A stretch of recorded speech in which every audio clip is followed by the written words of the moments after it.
Alors, bonjour tout le monde. Je vois le nombre de participants qui est en ligne augmenter. On va attendre encore une petite minute avant de débuter.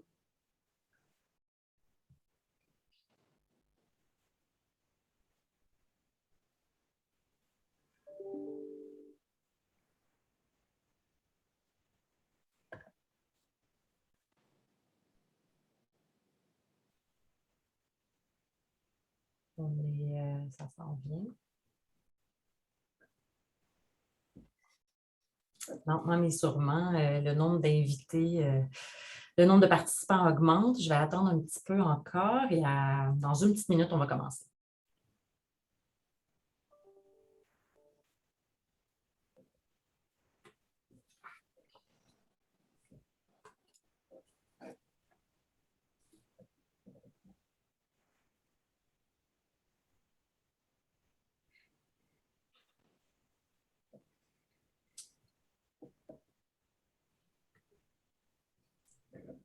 Alors, bonjour tout le monde.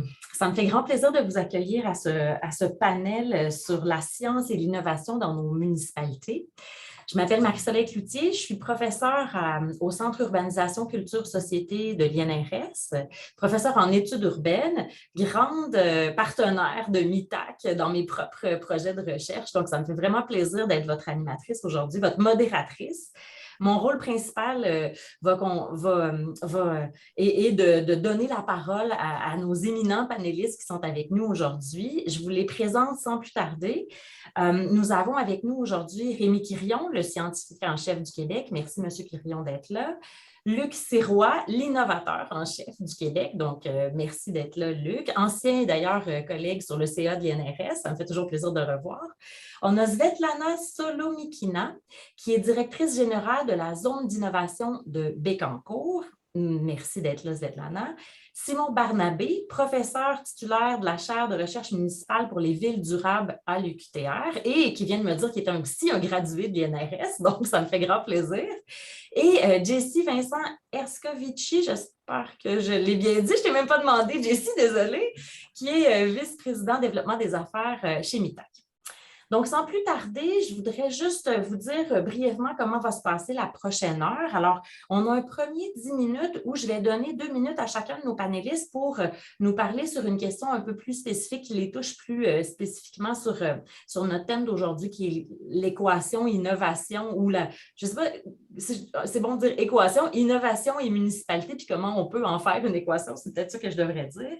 Et ensuite, on aura 3 thèmes que je veux que nos panélistes, en fait, réagissent, donc peut-être une quinzaine de minutes, là, plus ou moins par thème, et ce qui conclura notre échange sur le panel aujourd'hui.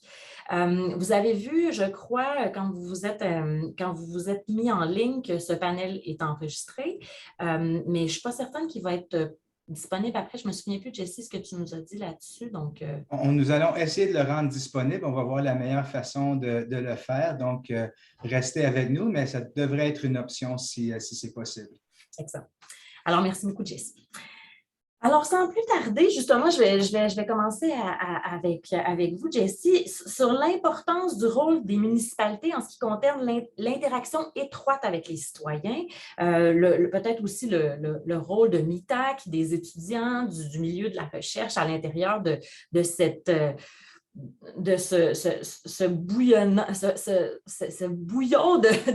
de nouvelles innovations qu'on veut essayer de faire lever, disons ça comme ça. J'ai plein de belles métaphores de cuisine cet après-midi. Alors, je vous laisse la parole 2 minutes, Jessie.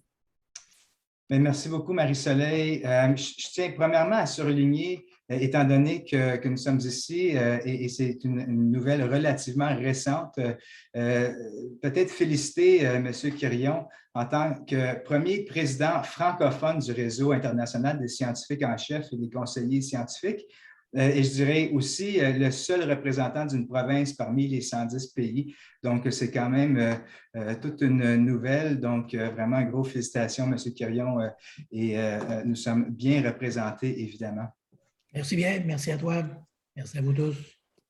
Donc, bon, L'innovation dans les municipalités, c'est un topic dont nous sommes au courant depuis des années. Ça fait des années que les municipalités nous disent qu'on doit pouvoir avoir accès au programme MITAX, étant donné l'importance des décisions qui sont à prendre et plusieurs des défis et des opportunités que dont les municipalités font face.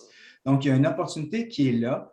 Nous le savions depuis longtemps. L'année passée, étant donné la COVID, il y a eu une opportunité de proposer plusieurs initiatives qui pourraient amener un impact rapide à nos sociétés, nous permettre d'essayer de passer à travers ce temps difficile le mieux possible. Alors, une des accommodations que nous avons faites, c'est de pouvoir, et travailler avec nos bailleurs de fonds pour pouvoir rendre admissibles les municipalités au programme MITAX durant un temps très, très limité. Alors là, c'est le premier aha de mon côté, c'était quand on a réalisé qu'on a seulement donné l'admissibilité en juin dernier.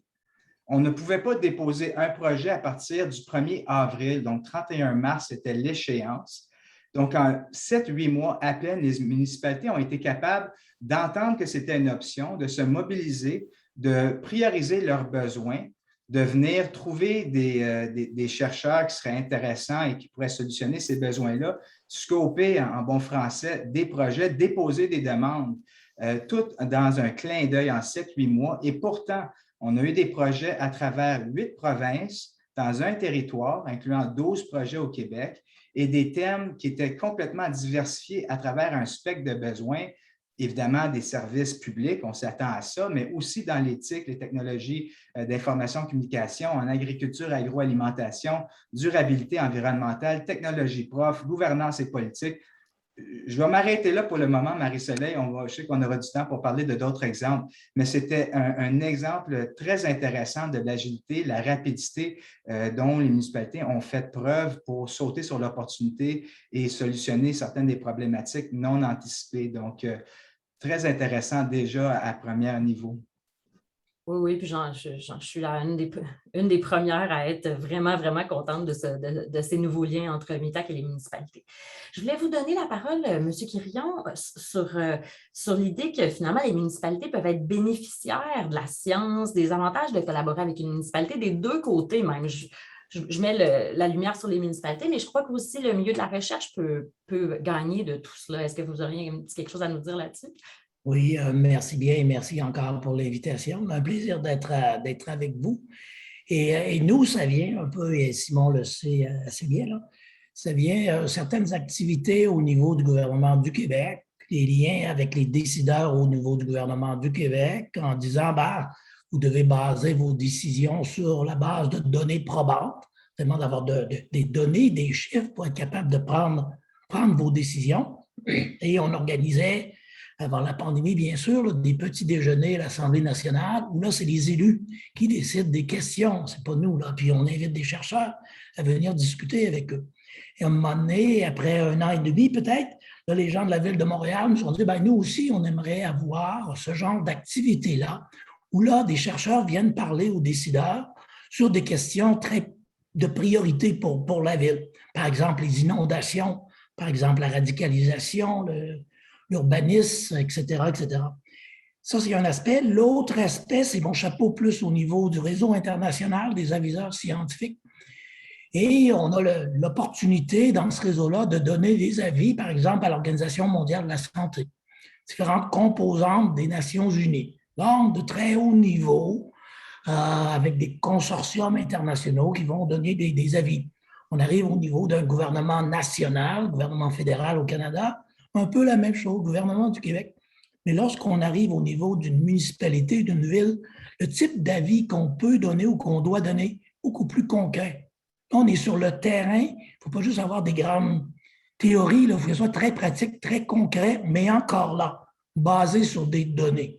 Donc vraiment, là, du conseil scientifique aux villes, davantage de liens, il y en a déjà avec les universités, mais davantage de liens et peut-être éventuellement aussi bâtir des capacités à l'interne dans les villes, dans les municipalités en termes de sciences et d'innovation. Donc oui, vers l'extérieur, mais aussi même à l'interne pour être capable de réagir rapidement. Et de ce côté-là, je devrais dire que la pandémie a eu beaucoup d'effets négatifs, mais un effet positif, c'est peut-être, ouf, les données, la science, l'innovation, c'est important pour tout le monde, pas seulement en temps de pandémie. Il faut vraiment être prêt à réagir continuellement pour faire face aux grands défis de société. Oui, je pense que vous avez un excellent point là-dessus, hein. On a eu quelques réveils brutaux à travers cette pandémie-là, mais évidemment, moi, comme chercheur, j'aime y voir quelques petits points positifs sur l'idée qu'on va, j'espère, se servir plus de la recherche encore que ce qu'on le faisait. Luc, je voulais te parler, t'entendre sur l'écosystème d'innovation plus large en tant qu'innovateur en chef. Évidemment, je suppose que les innovateurs leur R&D est toujours là.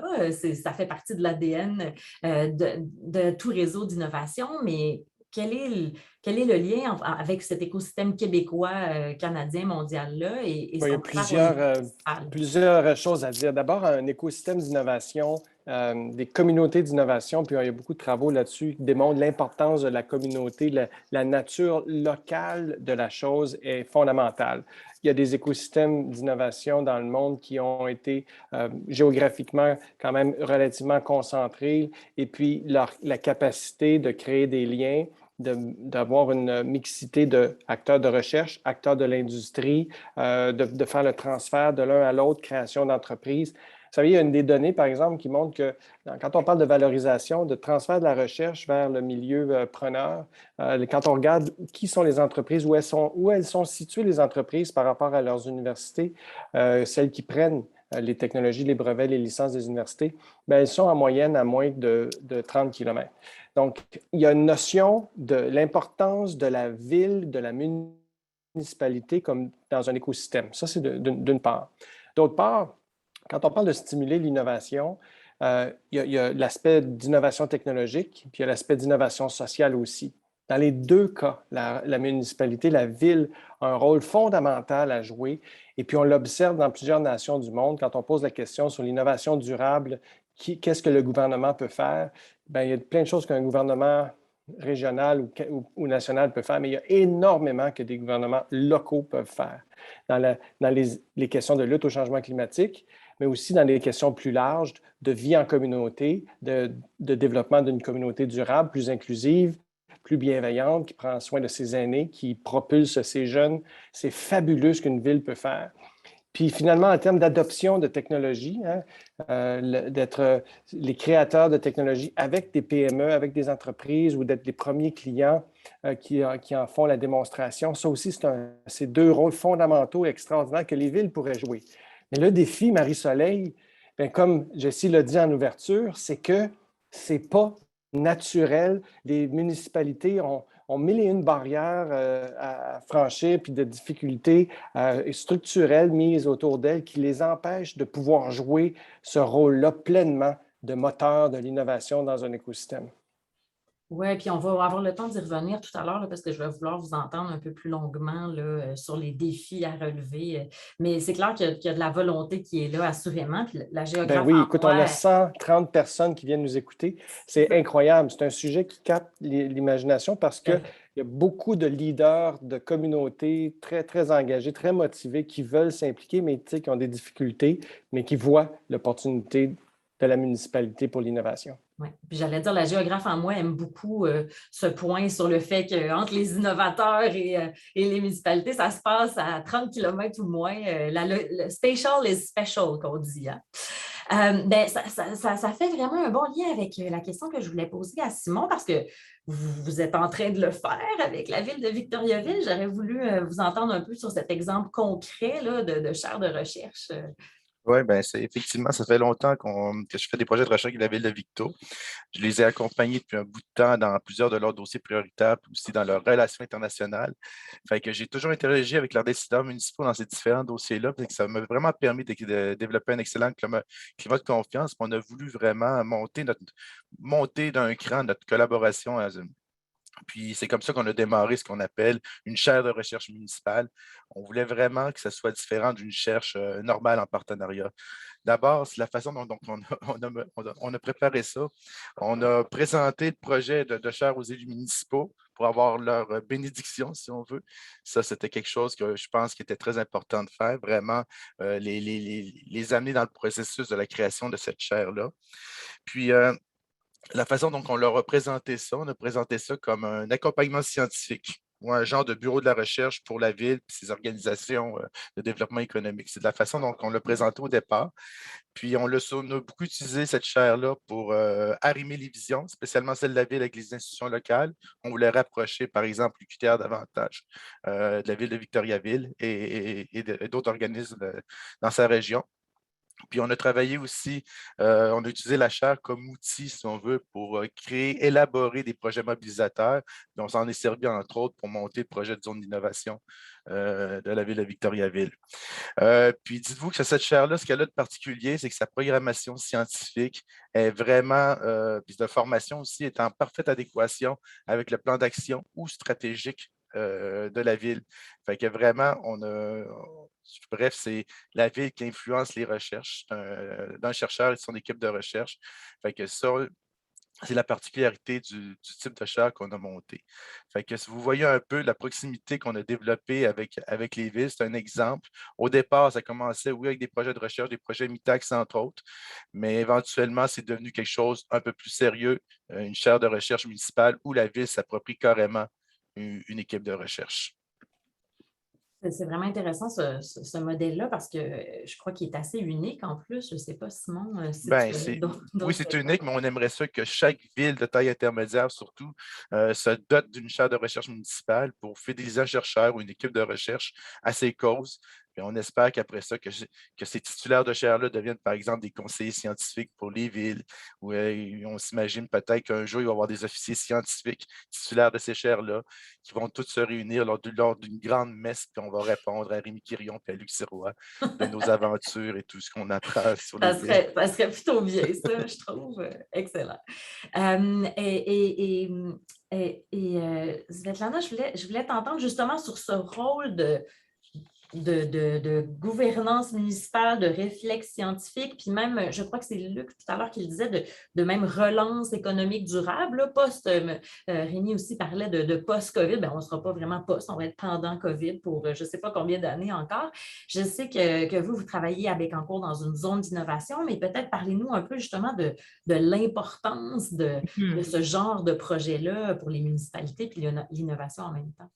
Merci Marie-Soleil, très très heureuse de participer à ce panel. Écoutez, vous n'êtes pas sans savoir que pour réussir la mise en place des zones d'innovation qui sont au cœur de la relance économique durable, comme vous l'avez si bien dit tout à l'heure Marie-Soleil, on a besoin d'un partenariat solide, affirmé entre tous les acteurs. Puis quand on parle des acteurs dans cet écosystème qui est nécessaire pour mettre en place les zones d'innovation, on parle du secteur privé qui doit assumer ce leadership. On parle également du milieu du savoir, donc le milieu universitaire, des cégeps, des CCTT, c'est hyper important, mais aussi de l'ensemble des paliers gouvernementaux, y compris les municipalités, qui sont vraiment un gouvernement de proximité et qui vont faire en sorte que toutes les stratégies vont se concrétiser sur le terrain. Alors, on a besoin de ce partenariat entre notre projet, dans notre cas, mais aussi le milieu du savoir, donc, et les municipalités. Pourquoi? Parce que dans notre cas, je vous donne un exemple bien concret, terre à terre, il a fallu de facto démystifier qu'est-ce que c'est la recherche fondamentale versus l'innovation. Ça paraît peut-être banal, mais ça ne l'est pas. Et dans le contexte des projets de zone d'innovation, ce qu'on voulait accentuer, c'est surtout, à Bécancour, on ne fera pas de la recherche fondamentale. Cette recherche va se faire au niveau universitaire et à Bécancour dans le contexte de notre zone d'innovation. Donc, ce sera vraiment des technologies matures qui seront prêtes à être testées à partir d'un certain niveau dans des vraies conditions industrielles, donc parce qu'il s'agit d'un parc industriel et portuaire à Bécancour. Et dans cette perspective, bien évidemment, on doit travailler main dans la main avec les municipalités qui sont aussi très proches des entreprises avec lesquelles nous, on collabore. D'où l'importance d'avoir ce réflexe scientifique au niveau des administrations municipales parce que nous, on a constaté qu'il y a quand même une décision à prendre mutuelle avec les municipalités et parfois la thématique, comme c'est dans notre cas, la thématique de gestion des émissions de gaz à effet de serre, c'est une thématique assez aride. C'est une thématique qui est très, très de base au niveau scientifique et ce n'est pas nécessairement quelque chose qui est bien connu au sein de la population. Donc, il faut démystifier une certaine crainte qui s'installe lorsqu'on parle des zones d'innovation versus les municipalités. Lorsqu'on parle, par exemple, des technologies de l'hydrogène vert, comme ce sera le cas au sein de notre projet, quand on parle de la valorisation du CO2. Alors, c'est sûr que nous, ce qu'on a fait pour démystifier justement cette collaboration puis cette crainte qui peut s'installer. Oh, on vous a perdu, Svetlana. Ah, excusez-moi, voilà. Allez-y.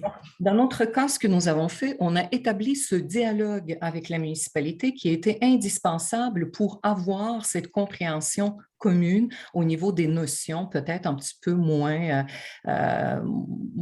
disons, accessibles. Et donc, ce qu'on a mis en place, c'est vraiment des rencontres avec les représentants désignés de la ville, des municipalités. On a rencontré également des élus municipaux, donc du conseil de la ville. On a aussi établi des rencontres avec la MRC et prochainement, on va rencontrer aussi des maires.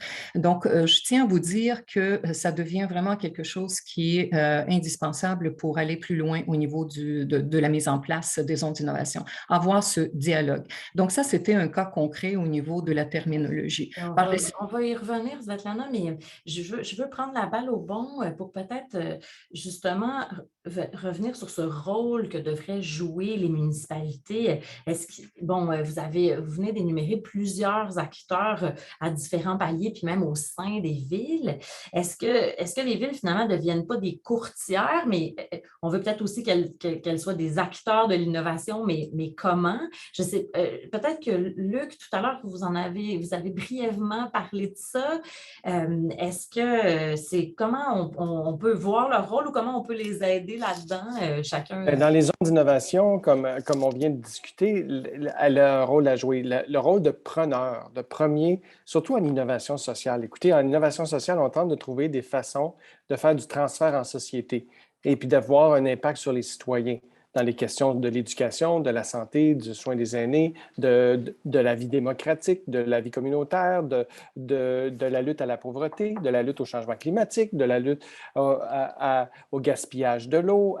Donc, il y a mille et un rôles que la municipalité, comme institution, peut être un milieu preneur et diffuseur quand on fait du transfert de l'innovation sociale. Donc, ça en est un. Celui de partenaire de R&D est vraiment intéressant parce que, vous savez, une des meilleures façons pour stimuler la recherche et l'innovation pour une entreprise pertinente, c'est d'impliquer le milieu preneur. Donc, c'est une technique bien connue. Tu demandes à tes usagers ultimes, tes clients ultimes, ceux que tu veux qu'ils soient tes utilisateurs, de venir avec toi réfléchir à tes produits, à tes services. Une ville, on l'a vu un exemple en cybersécurité à Gatineau. Là, aujourd'hui, on avait des exemples de Bécancour. On a des exemples de Victoriaville. Une ville qui est preneuse de technologies devrait pouvoir être capable de les développer de concert avec ses fournisseurs. Mais ça, c'est un rôle qui est interdit. C'est un rôle que, comme donneur d'ordre, il faut faire face aux plus bas soumissionnaires, il faut faire face aux lois des municipalités et des villes. Une ville est freinée dans ses efforts de faire du développement ou de participer dans des projets d'innovation comme tel avec ces entreprises qui sont sur son territoire. Puis dans ce sens-là, moi, je trouvais ça fascinant d'entendre Jessie ouvrir en disant « Ah, bien là, on va d'une façon exceptionnelle travailler avec nos bailleurs de fonds pour un peu essayer de briser ces freins-là, ces barrières-là. » Puis, j'étais bien content d'entendre ça. Dans notre cas, dans la cybersécurité chez Prom, ça a été un grand défi d'arriver à franchir ces barrières-là. Peut-être que j'ajouterais un peu du côté innovation sociale. Et un cas sur lequel on travaille présentement, là, qui n'est pas simple, c'est avec Montréal-Nord. Et la violence, c'est pas seulement Montréal-Nord, mais qui explose dans la ville de Montréal, dans plusieurs quartiers, et comment travailler avec des experts en sciences sociales, en sciences humaines, et avec les élus pour co-construire avec le quartier, comment faire face à tout ça. Parce qu'on a tendance à dire, bon, on l'a vu, là, on va engager plus de policiers. Oui, ça en prend peut-être, mais ça prend tellement plus que ça, là. Donc, vraiment de co-construire avec le milieu l'agenda de recherche pour des choses, des résultats très concrets par la suite qui vont être appliqués par les élus municipaux. Oui, ben, peut-être que je rebondirais sur Simon qui visiblement a co-construit tout ça. On parlait des élus tout à l'heure. Il y avait quelqu'un dans le chat qui disait, mais comment faire pour convaincre un maire, mettons, que j'ai besoin d'une zone d'innovation? Je ne sais pas si tu as la réponse à ça, Simon. Je ne veux pas te mettre trop sur la sellette, mais je voulais justement avoir un peu ton idée. Tout à l'heure, tu as dit que ça faisait partie du plan. Ce qu'on fait, ça fait partie du plan d'action de la ville. Là, je vais parler comme fille d'études urbaines aussi sur l'organisation du territoire, la planification du territoire. Est-ce que c'est des choses qui sont rentrées, vous, en ligne de compte dans votre co-construction de l'innovation avec Victoriaville ou d'autres? Ben oui, tout à fait. Puis on avait comme pas le choix, c'était dans le plan d'action. Fait que bref, si on voulait monter la chaire, c'est en fonction de ça. Mais tu sais, se rapprocher, par exemple, des maires, ça ne se fait pas du jour au lendemain. C'est un climat de confiance qui évolue, qui se bâtit et qui évolue. Ça commence souvent avec les directeurs des services. Ensuite, tu rencontres le directeur ou la directrice générale. Puis après ça, normalement, tu te rends au maire de cette façon-là. Puis quand tu y parviens, quand il y a un bon duo directeur général-maire, là, je vous le dis, c'est vraiment intéressant, la dynamique que ça apporte à nos recherches. Puis je sais, ben, je crois comprendre, là, et avec Victo et avec Anko, puis peut-être que Svetlana, vous auriez quelque chose à rajouter là-dessus aussi, sur l'idée que bon, on parle d'innovation technologique, là, on a parlé d'innovation sociale, mais ce n'est pas peut-être que ça, ce n'est pas trouver la bonne technologie pour les bonnes PME, mais on parle parfois de changer le milieu de vie. Je sais qu'avec Anko, vous, il y a quand même un gros volet qui est sur changer comment ça se passe finalement. Tout à fait, Marie-Soleil, en fait, parce que c'est un projet de zone qui se bâtit sur un territoire qui appartient au gouvernement du Québec. Donc, c'est une société d'État, le parc de Bécancour, qui appartient au ministère de l'Économie et de l'Innovation. Puis, lorsqu'il s'agit d'être désigné, je comprends qu'on ne va pas financer comme zone d'innovation un parc industriel et portuaire. Donc, il faut vraiment réfléchir sur un milieu de vie, parce qu'à l'époque, les entreprises étaient suffisamment attrayantes pour aller chercher la main-d'œuvre qualifiée. Aujourd'hui, ça ne suffit pas. Donc, pour aller chercher de la main-d'œuvre qualifiée, il faut qu'on s'adresse bien sûr à l'international. Et puis, j'en sais quelque chose, quand on vient de l'étranger, on recherche bien sûr un projet ambitieux, mais on recherche aussi un milieu de vie. Et donc, à Bécancour, vous avez parfaitement raison, puis vous l'avez très bien nommé, il a fallu réfléchir. Donc, c'est là où on a commencé à dialoguer avec les instances de la ville, les instances municipales pour dire,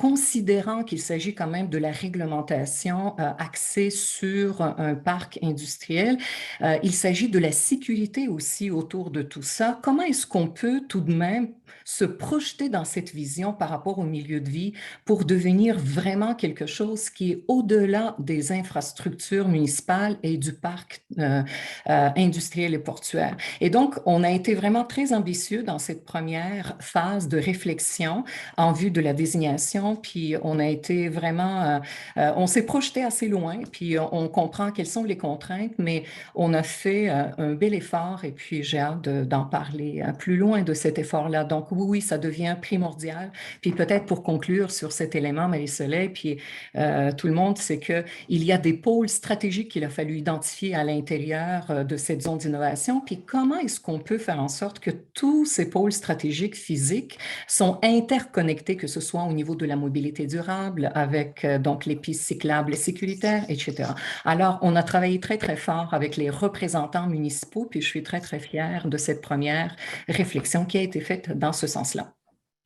Svetlana, quand tu parles de l'importance de l'attractivité pour l'international et même ailleurs. Moi, je discutais avec le maire de Kitchener-Waterloo qui me parlait de leur zone d'innovation Communitech et tout ce qui s'est bâti autour de ça.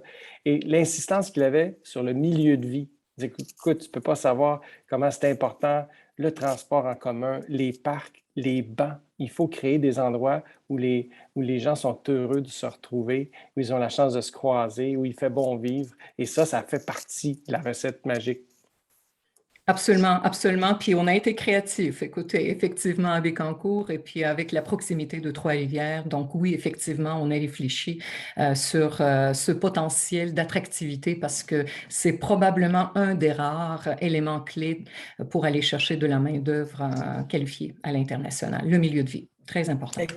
Peut-être ici, les soleils et les collègues, je ne voudrais pas être un casseux de party, là.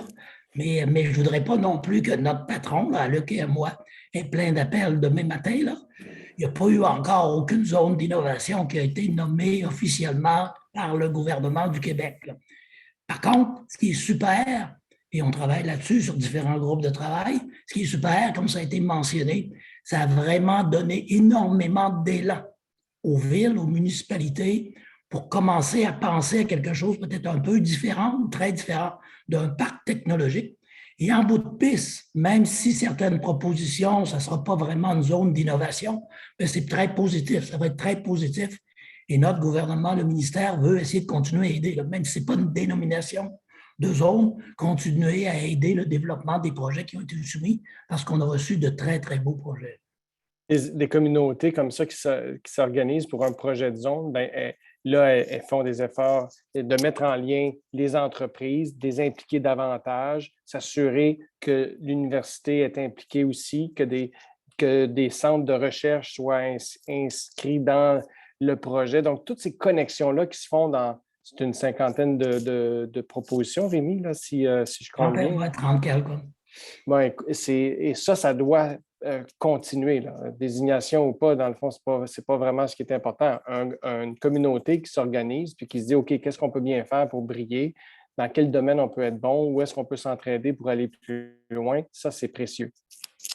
Oui, puis les zones d'innovation ont vraiment mis de l'avant le leadership municipal. Oui. Puis vraiment l'accoter avec la science puis la recherche, ça, c'est vraiment merveilleux ce que ça a pu donner. Bref, en d'autres mots, qu'une zone soit désignée ou pas, c'est sûr que ça a eu un impact considérable sur, on le disait, la planification des territoires. J'ai entendu ça tout à l'heure, c'est sûr et certain. Là.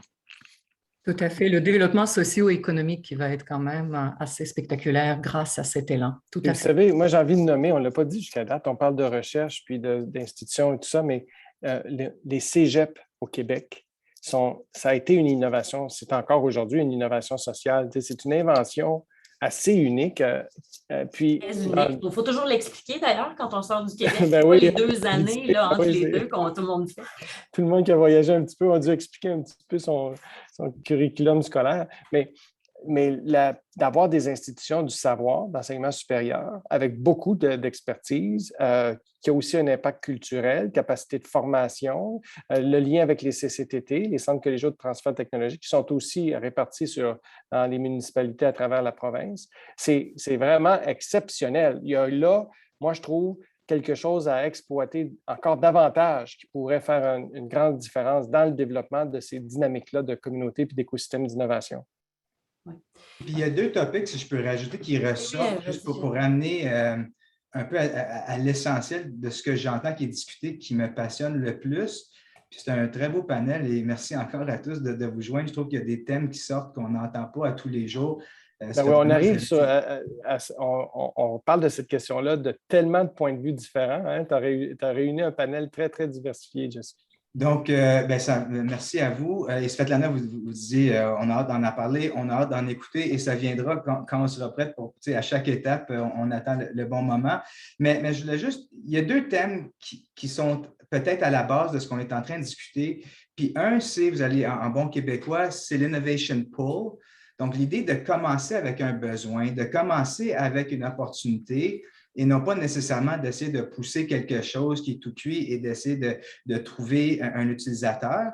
Et deux, d'être centré sur l'utilisateur. Donc, c'est quoi la réalité de la communauté? On parle de nos villes, nos municipalités, nos régions. C'est quoi la réalité? Quels sont certains des enjeux? Quelles sont certaines des opportunités? Et comment est-ce qu'on amène des solutions? Et qui sont les meilleurs fournisseurs de solutions à plusieurs niveaux? Et il n'y en a pas une, il n'y en a pas deux, il y en a souvent plusieurs.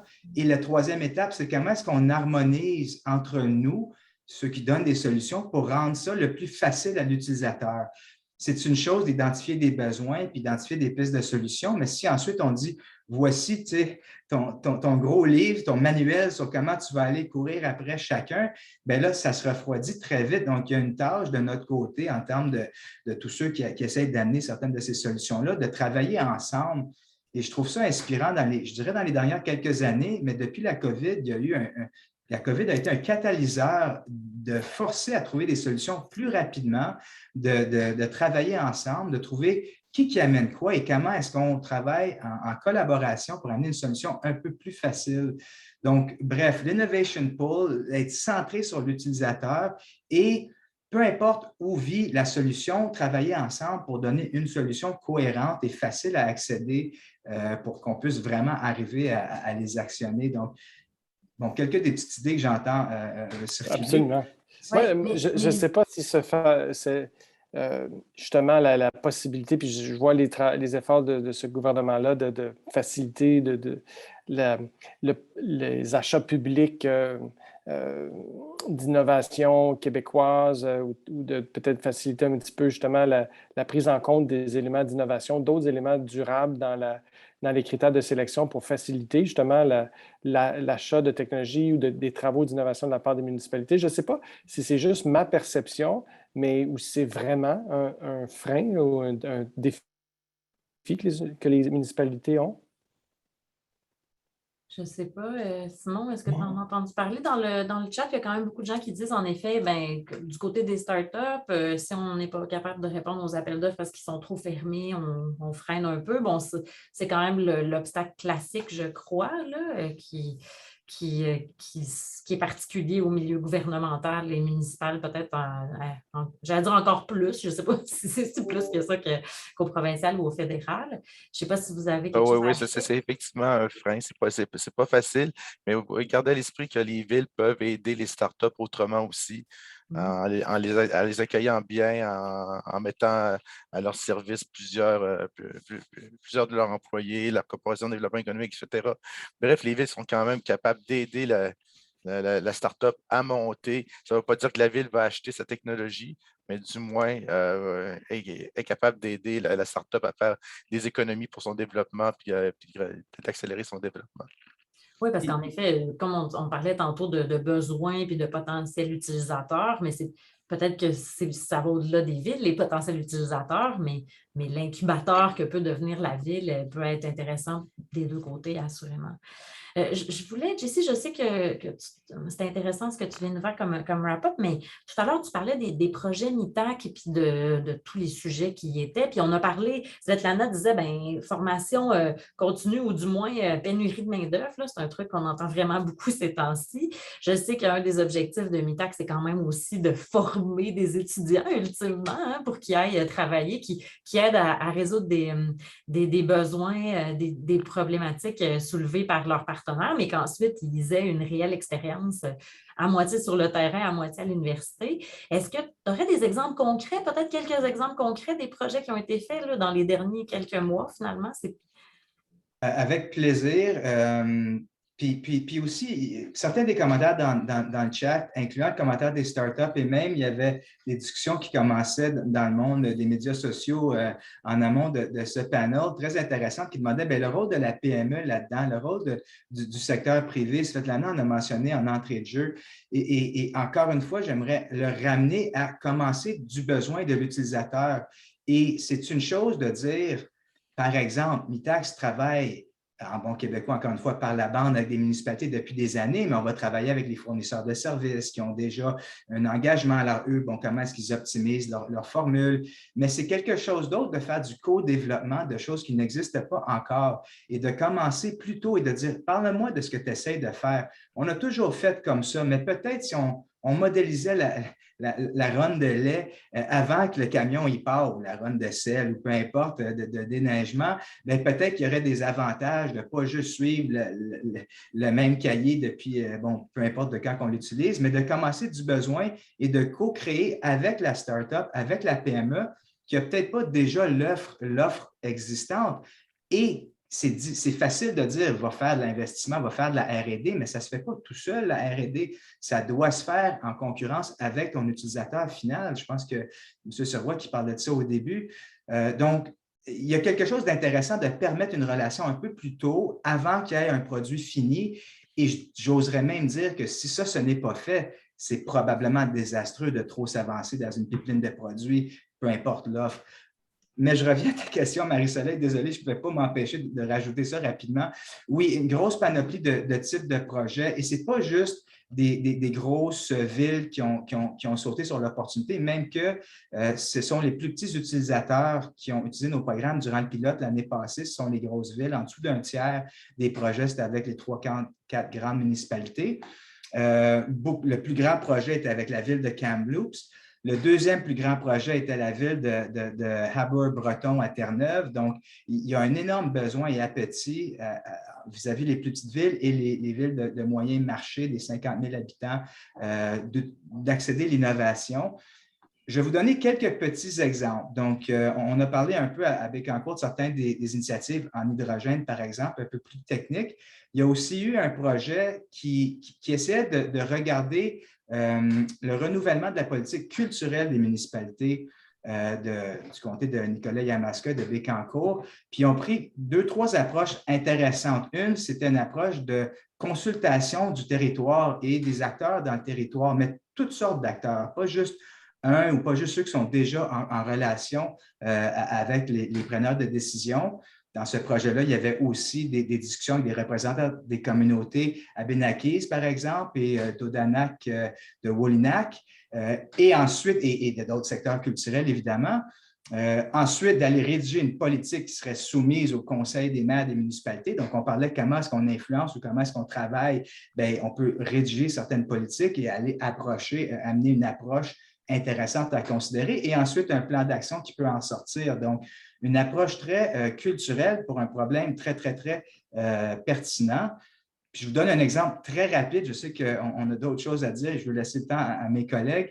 À Ville de Montréal, par exemple, au Québec, où est-ce qu'il y a eu un projet de faisabilité d'un site pour faire fondre la neige à place d'avoir à transporter les camions sur d'autres sites à des coûts énergétiques incroyablement hauts. Comment est-ce qu'on peut utiliser le même site, faire fondre la neige et la réutiliser? Et, bon, évidemment, les avantages en sortent de ça. Donc, voilà 2 exemples très concrets de besoins du spectre culturel jusqu'au spectre très pratico-pratique de où c'est qu'on met toute notre belle neige.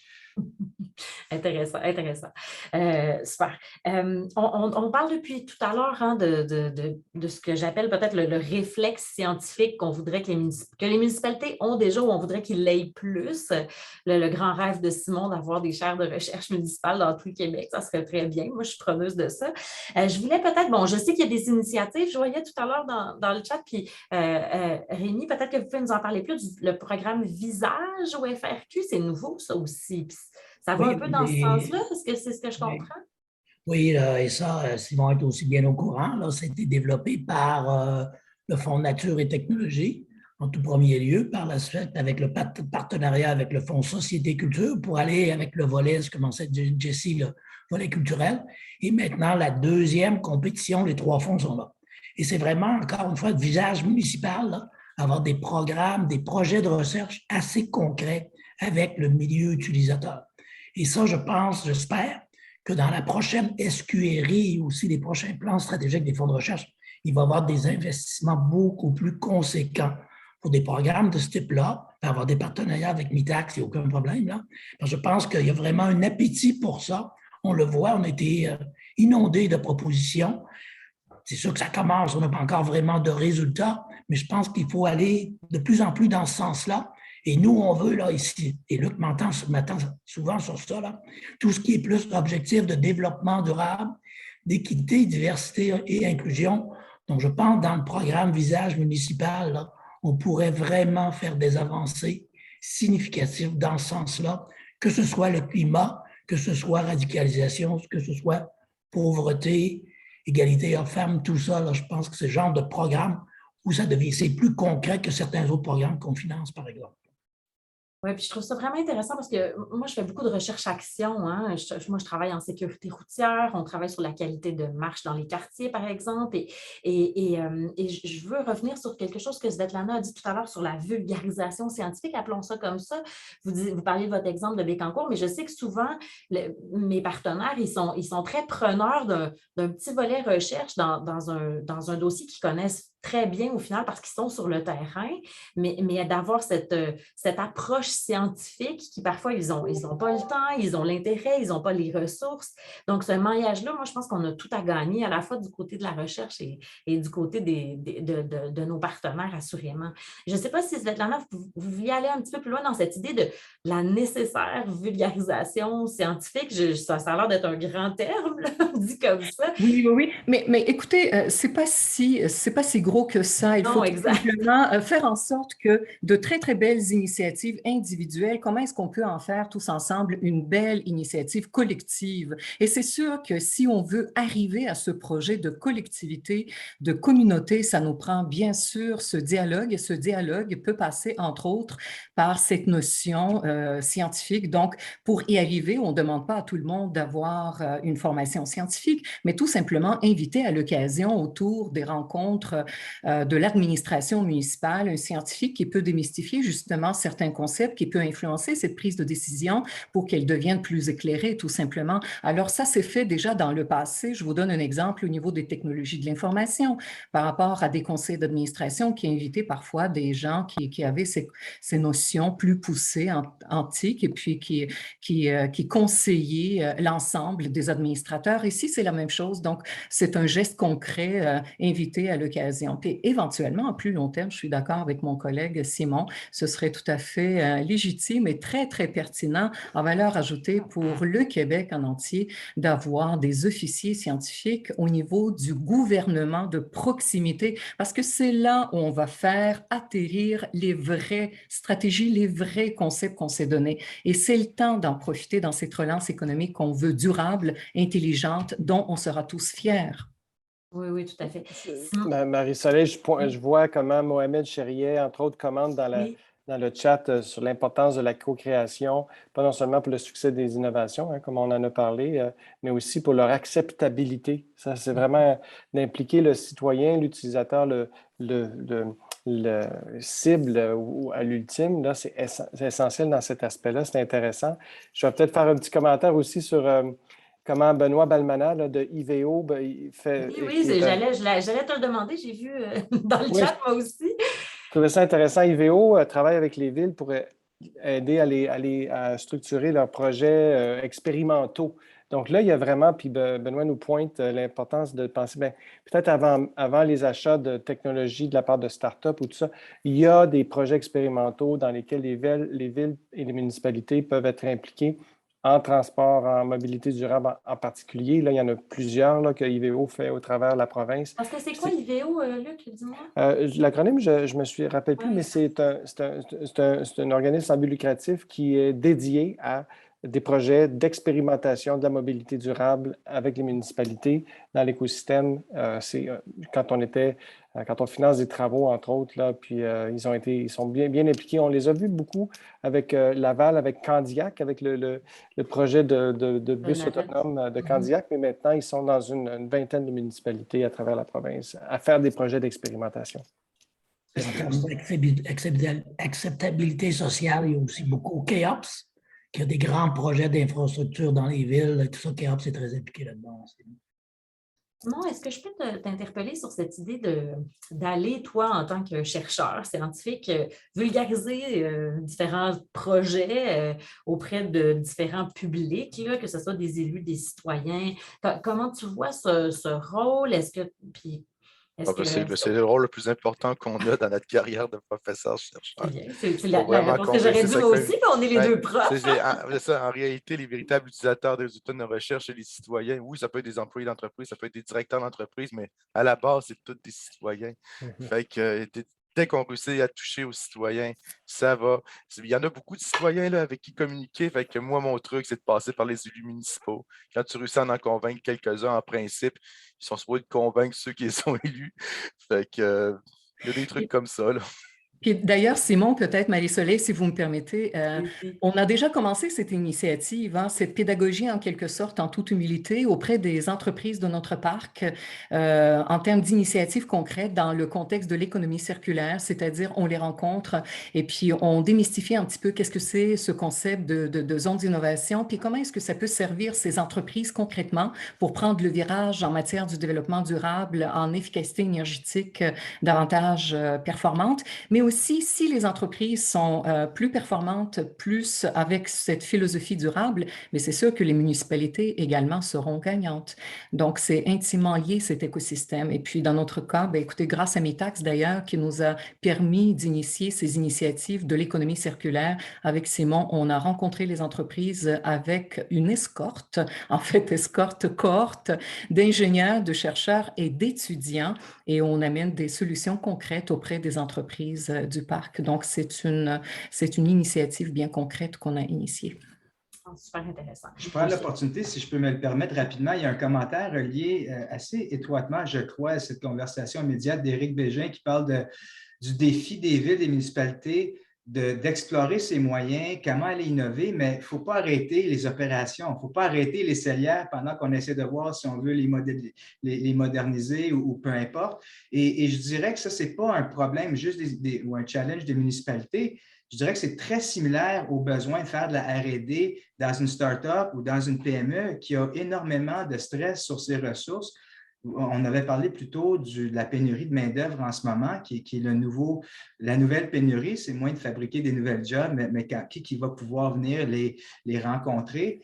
Eh bien, je vais venir plugger les stagiaires et le travail avec le postsecondaire ici. Il y a une énorme opportunité d'aller accéder l'expertise de chercheurs universitaires, postsecondaires, cégepiens, qui comprennent le domaine, l'enjeu clé.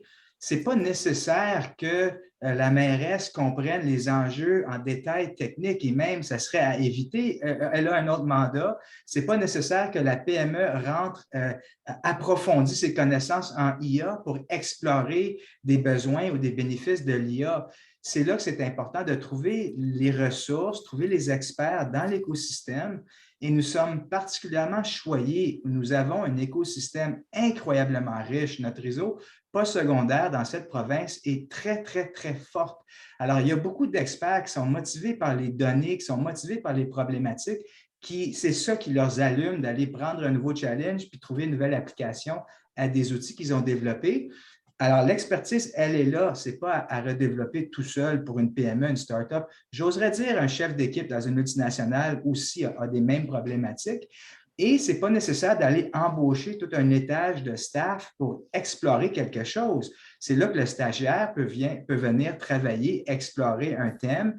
Peut-être que c'était un besoin unique. Une fois que le projet est fini, c'est fini. Ou bien le projet a démontré que oh, là, ça vaut la peine de faire une embauche, de vraiment rentrer ça dans le domaine de l'entreprise ou de la municipalité. Donc, le partenariat vient diminuer le risque, permettre d'accéder à une connaissance dont nous avons supporté collectivement. Elle est là. Et les stagiaires vont venir permettre de faire ce travail sans monopoliser ou trop risquer de mettre le staff interne sur quelque chose pendant que c'est exploratoire. Ou si c'est juste un besoin, ou bien c'est quelque chose qu'on essaie de faire, mais ce n'est pas facile de trouver cette expertise. Donc, évidemment, ça devient une pépinière intéressante de talent. Tout à fait. J'ai une question qui a été posée par juste un de mes collègues, professeur à l'UQAM, qui se demandait si, justement, comment ça fonctionne. Bon, je sais qu'à MITAC, vous n'êtes peut-être pas territorial comme ça, mais est-ce qu'on pourrait envisager de développer des programmes propres aux grandes villes, par exemple, puis d'autres aux petites municipalités, dans l'idée où, bon, les grandes universités sont dans les grandes villes. On a parlé des cégeps, par contre, tout à l'heure, je trouvais l'idée intéressante. Je crois qu'il y a de plus en plus de portes, peut-être, pour la recherche avec des gens du cégep. Comment vous voyez ça? Je ne sais pas, M. Quirion ou Luc, est-ce qu'il y a des programmes spécifiques? Parce que c'est sûr qu'au Québec, il y a un peu Montréal et les autres, là, parfois, qu'on le veuille ou non, hein, parce que la moitié de la population vit dans la région métropolitaine. Je ne sais pas comment vous voyez ça. On est quand même chanceux. On a le réseau des universités du Québec aussi, là, qui est un peu partout. Fait que le lien entre les réseaux des universités du Québec, les cégeps, les CCTT, ce genre de travail très souvent ensemble, en particulier dans les régions, peut-être encore plus que dans les grandes villes. Il y a beaucoup, beaucoup de liens et c'est une force. Il faudrait l'utiliser encore davantage. Et pour les jeunes, pour la relève, il y en a déjà plusieurs qui font des stages là, dans les industries, dans les régions, mais peut-être qu'il faudrait le bonifier. Et nous, on commence à avoir de plus en plus de programmes pour appuyer la recherche en milieu collégial. Donc, s'assurer qu'il y a davantage de liens qu'on appelle interhab. Là. Donc, ça faisait partie d'une recommandation là, sur l'Université du futur. Et parlant de l'Université du futur, je vais devoir vous quitter parce que je vois la ministre responsable de l'enseignement supérieur là, à 4 heures. Donc, c'est ça. On en a, bien, en tout cas, je vous remercie. Rémi, il faut vraiment que tu te dépêches parce que sinon, ça va devenir l'Université du passé. Ouais. Mais on vous remercie encore d'avoir été là. On vous remercie encore d'avoir été là avec nous. Là, on va essayer de terminer nous aussi dans les 5 prochaines minutes. Je ne sais pas si c'est Luc ou Simon qui allait réagir là-dessus. Je pourrais rajouter parce qu'avec le programme Visage municipal, on y a pensé aux grandes villes, moyennes villes, petites villes. Ça prend quand même une contribution financière, mais c'est sûr, elle est moins importante pour la petite municipalité, moins importante pour la moyenne, puis un peu plus importante pour la grande. Fait que ça, on a tout considéré ça. Puis dans le programme Visage municipal, les CCTT, les chercheurs des CCTT peuvent être aussi le chercheur principal. Donc, c'est des innovations même qu'on fait au niveau du financement de la recherche. Très important. Excellent. Absolument. Puis, merci. Au revoir, Rémi. Merci, M. Quirion. Vous voyez, il y a des commentaires sur l'importance, et puis là, c'est drôle qu'on dit ça quand Rémi quitte, là, mais aussi de ne pas oublier l'exploration. Hein. Évidemment, nous, Jessie, moi, et puis même avec Svetlana qui est dans l'implantation, on est très proche de l'impact dans les PME, tout ça. Mais au niveau du développement du savoir, les municipalités peuvent jouer un rôle. Et puis, pas d'une façon insidieuse. Hein. Vous savez, quand on parle au niveau des objets connectés, au niveau de la ville intelligente, au niveau des technologies de ville intelligente, senseurs et tout, ce serait dangereux de laisser l'avenir des villes connectées, des villes intelligentes dans les mains de technologues purs parce que la force de ces concepts-là, elle va venir de l'acceptabilité, de la façon à quel point c'est approprié. Donc, le développement des technologies fondamentales à l'origine, si elles impliquent des municipalités, si elles impliquent des citoyens, ont des chances d'être sur des pistes fabuleuses et intéressantes. Puis dans ce sens-là, moi, je donnerais l'exemple de la ville de Besançon. Besançon, c'est une ville tout près de la Suisse, en France, une région qui était une région d'horloger à l'époque, il y a quelques décennies, puis qui a dû se réinventer.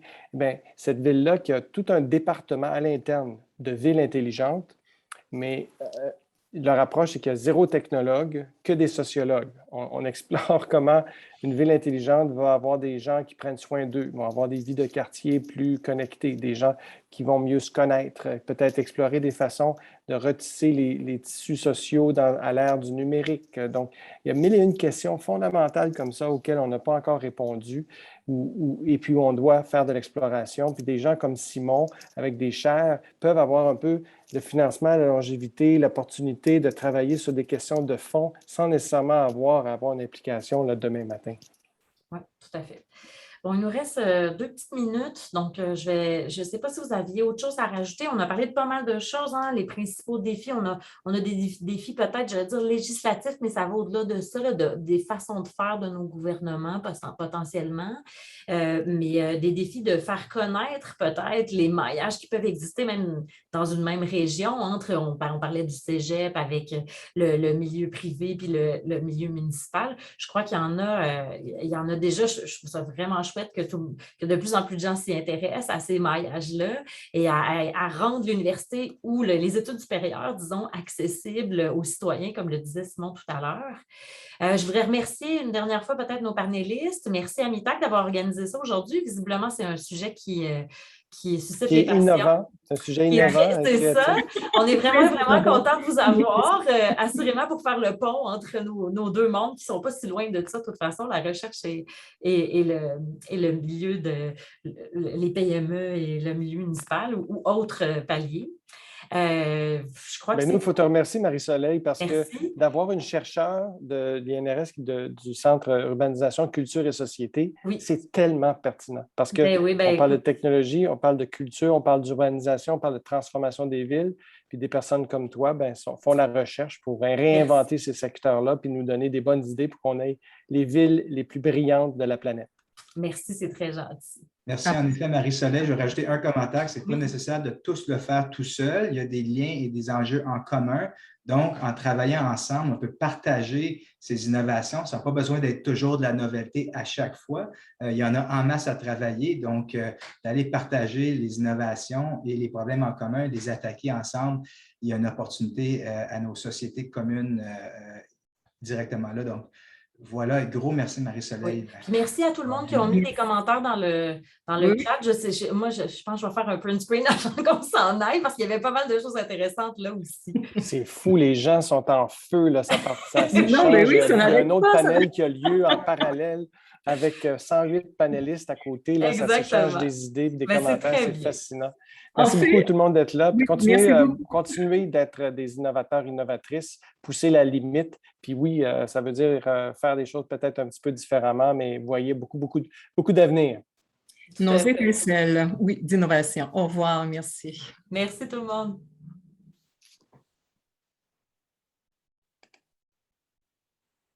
Moi, je vais rester connecté. S'il y a des gens qui veulent interagir un peu, moi, je suis prêt à interagir. Oui, puis il ne faut pas perdre la richesse de